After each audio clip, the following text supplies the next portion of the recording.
Eh ben, salut tout le monde, je suis Marius et j'espère que vous allez bien. Alors oui, aujourd'hui ça se passe sur ma chaîne secondaire et je vais vous parler de quelque chose que je vous avais teasé, va-t-on dire, ces dernières semaines. Après vous êtes peut-être pas au courant, mais bon, en tout cas c'était prévu.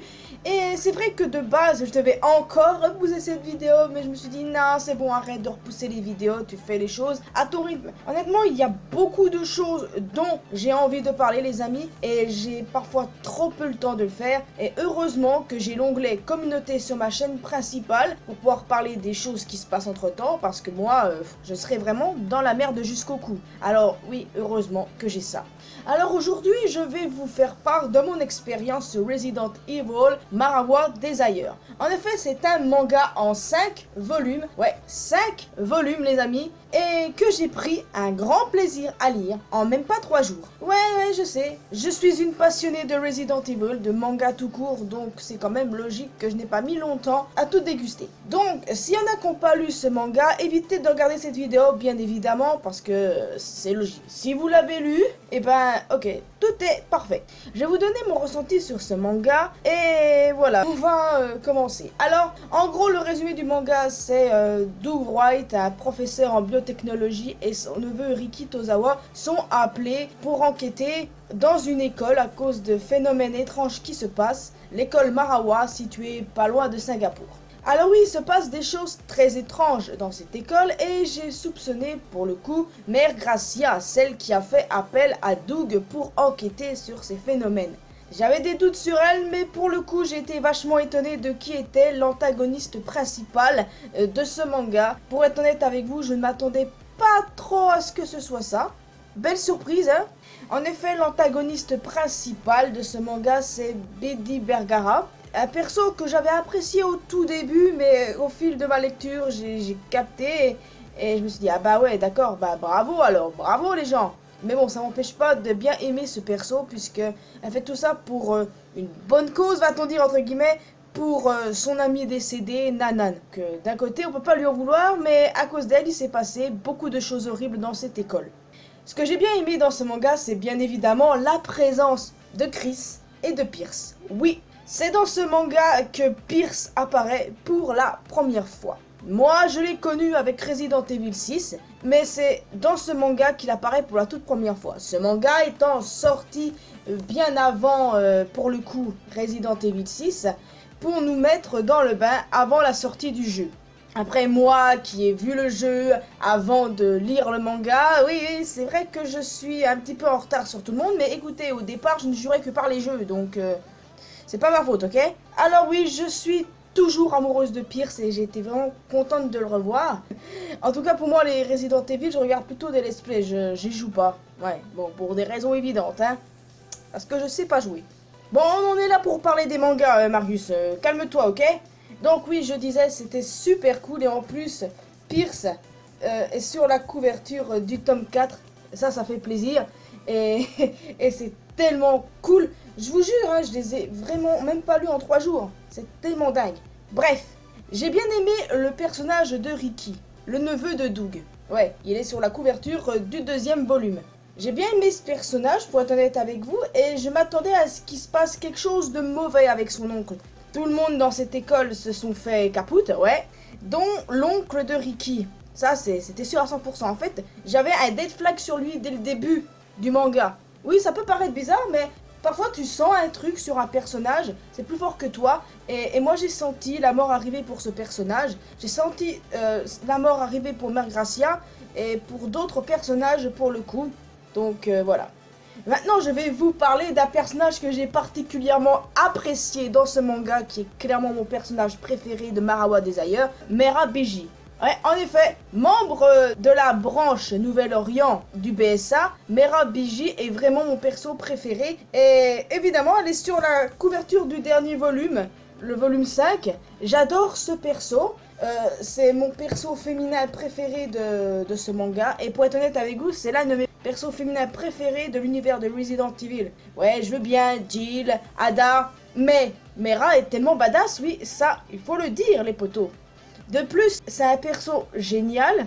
J'adore sa relation particulière avec Pierce. Et son background est quand même dur. Ouais, très dur. Ses parents étaient à Raccoon City.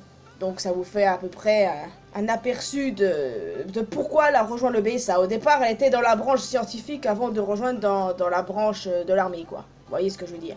En tout cas, ce personnage est tellement cool de par son design, de par son caractère et aussi de son amour pour la nourriture. Elle est juste géniale, j'adore ce perso. Mais j'évite déchanter pour une chose. Vous avez lu le manga, non? Vous savez ce qui lui arrive? Elle meurt, putain. J'adorais ce perso. Et là, vous faites quoi? Vous êtes en train de la tuer. Même délire pour Pierce dans Resident Evil 6, là, les gens. J'adorais ce personnage. Et qu'est-ce que vous lui faites? Et ben voilà, mais c'est exactement la même chose, en fait. Mera s'est sacrifié pour Pierce. Et Pierce s'est sacrifié pour Chris. C'est quoi cette histoire de sacrifice, là? Non, c'était super bien mis en scène, mine de rien. Super bien mis en scène. Mais j'ai adoré ce personnage. Est-ce que vous êtes sérieux de me faire ça, là? Bref, je disais que j'adorais la relation entre Pierce et Mera, c'est le cas. Même si je ne les ship pas. Ouais. Encore là, le délire de shippeuse. Moi, je suis Bonnie Vanfield, vous le savez depuis le temps. Donc voilà, je vous apprends rien, les gens, hein. Donc au final, à la fin du manga, nous n'avons que 3 survivants. Chris, Pierce et Ricky. Mère Gracia, ses employés, les élèves, Mera, ils sont tous morts. Et la fin du manga, en fait, c'est le début de Resident Evil 6. C'est vraiment génial, j'ai adoré le lire. Les personnages, je les ai bien appréciés. En méchant, Bindi est génial. J'ai adoré Mera, j'ai beaucoup aimé Ricky. J'ai bien aimé Doug aussi pour le coup. Maintenant, je voulais vous parler de la femme qui a causé du coup toute cette merde dans l'école. Qui a donné l'opportunité à Bindi de causer un cauchemar. La femme encapuchonnée avec le blouson de pluie. Et bah du coup, elle est appelée Ada. Mais nous savons que c'est Carla. Pour ceux qui ont lu le manga avant de jouer à Resident Evil 6, il était évident qu'ils ont été troublés. Et nous aussi, on a été troublés durant l'espèce de Resident Evil 6. Ouais, on était troublés, on se disait, mais Ada est devenue méchante, alors qu'en fait, non, dans sa campagne, on voit très bien qu'elle est fidèle à elle-même, mais que la méchante, c'est Carla. Donc, du coup, cette femme qui a donné l'opportunité à Bindi de faire un massacre, c'est Carla. Donc, pour ceux qui ont lu le manga avant, ils se sont bien fait niquer en pensant que c'est Ada. Et moi, du coup, je me suis pas fait niquer du tout parce que je connais les jeux avant, voyons donc. Ouais, c'est super cool ça. Ouais, mais j'y peux rien si j'ai découvert le manga un peu plus tard. J'ai toujours juré que par les jeux. Je me suis même pas cassé la tête pour savoir est-ce que c'est Ada, est-ce que c'est Carla. Alors que la réponse était tout de suite évidente.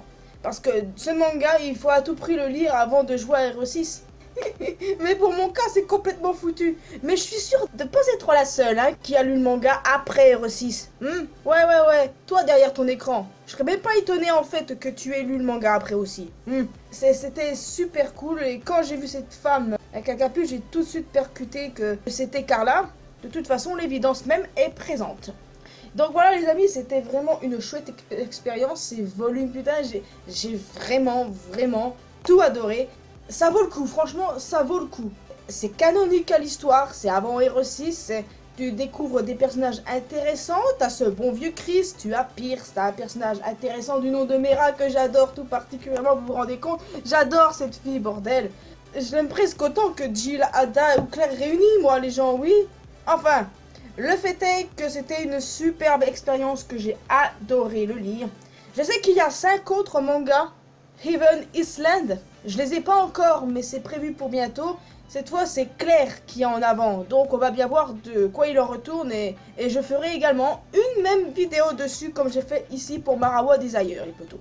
Donc, voilà, moi, je pense avoir terminé ici. Oui, je vois pas trop ce que je pourrais dire. Mis à part que c'était super bien mis en scène, que c'est vraiment super cool. Que là, oui, c'est la première fois que les fans de Resident Evil ont découvert les Javos. Je crois même que Bindi est la première Javo femme qui fait son apparition dans la série, si je ne m'abuse.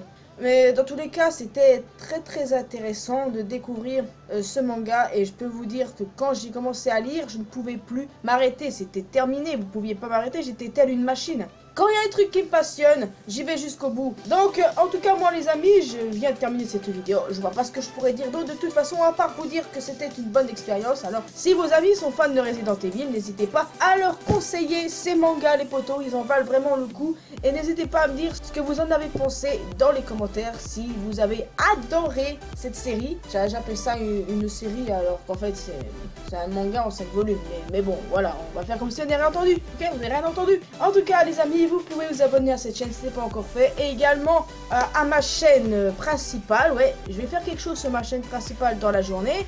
Et vous pouvez aussi me retrouver sur mes réseaux sociaux, Facebook et Twitter, me retrouver sur Discord bien évidemment. Et quant à moi, je vous retrouve dans une prochaine vidéo. Ouais, je vais vous parler de Resident Evil mercredi, mais pas que. Donc portez-vous bien, je vous retrouve donc mercredi dans une prochaine vidéo. À la prochaine!